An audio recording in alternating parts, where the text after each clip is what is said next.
नानी बोक्दैन आमा हैन बोक्दैन साथी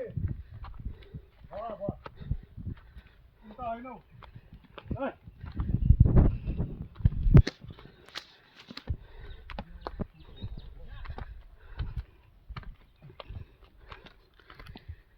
यसले देखेको छ भने अहिले गएपछि ए ऊ आन्टीको भन्छ तर त्यो बहिनीलाई त्यति देख्दैन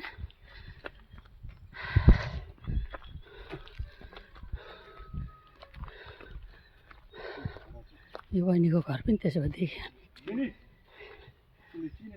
चिन्छ त अन्त यो नानी वहीँ त हुर्केको वहीँ त बस्थ्यो पहिला